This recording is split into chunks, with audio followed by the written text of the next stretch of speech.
আমি ভোট করতে পারলাম না, তাহলে কি ছিড়ছেন আপনার ক্ষমতায় বসে? কে যেন আজহার নাকি মাজার একজন আছে, আইরে রাজনীতি করবেন স্বনামে আসে, আড়াইলে আপনার লেগে রাজনীতি করেন, জামাতে জয়েন করেন। আপনাদের ঘাড়ে পা দিয়ে আমরা ক্ষমতায় আসি না। আপনাদের জন্মেরও অনেক আগে বিএনপি 3-4 বার ক্ষমতায় আসছে। শিবির নাকি তো বলেই আমরা ছাত্রলীগের মধ্যে ছিলাম। যদি অপরাধ করে থাকে ভারত তো করেনি, সেনাবাহিনী করেনি। আরে বাবা, কি মারাত্মক অভিযোগ না ভারতে। তার সঙ্গে কথা বলেন, আমার মাথা মাঝে মাঝে আওলা জাওলা হয়। আমি ভোট করতে পারলাম না, তাহলে কি ছিড়ছেন আপনারা ক্ষমতায় বসে? একটা কথা বলতে পারেন না, আপনারা ভাত খাওয়াতে পারেন না দেশবাসীকে। আইন শৃঙ্খলা পরিস্থিতি যে কোনো সময় থেকে খারাপ। কেউ কেউ বলছে না আপনাদের কোনো দলকে নির্বাচিত করা মানে ক্ষমতায় বসানোর জন্য আমরা আসি না, কি ছিড়তে আসছেন? আপনাদের এইসব শিশুসুলভ কথাবার্তা বন্ধ করেন। আপনাদের ঘাড়ে পা দিয়ে আমরা ক্ষমতায় আসি না। আপনাদের জন্মেরও অনেক আগে বিএনপি 3-4 বার ক্ষমতায় আসছে। আপনাদের জন্মের আগে আপনারা যখন শিশু 15 বছর বয়স, তখন আন্দোলন শুরু করেছিলাম আমরা।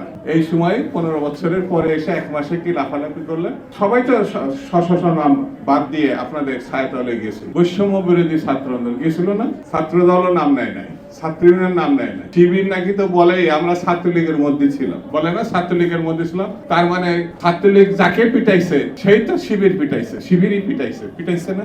আরে ভাই, আপনারা এত ভয় পাচ্ছেন কেন? এত বড় একটা গণ অভ্যুত্থান করেছেন, বিপ্লব করেছেন, দেশবাসী তো আপনাদেরকে চিনে, আপনাদেরকে ভোট দেবে না, এটা আপনারা কেন এই ধরনের সন্দেহ করছেন?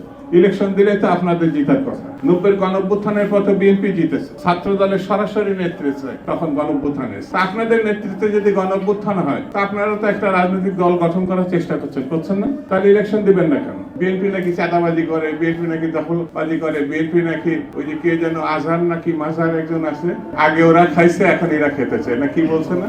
আইরে রাজনীতি করবেন স্বনামে আসে, আড়াইলে আপনার লেগে রাজনীতি করেন। জামাতে জয়েন করেন, আপত্তি নেই তো। অন্য একটা দলে জয়েন করেন।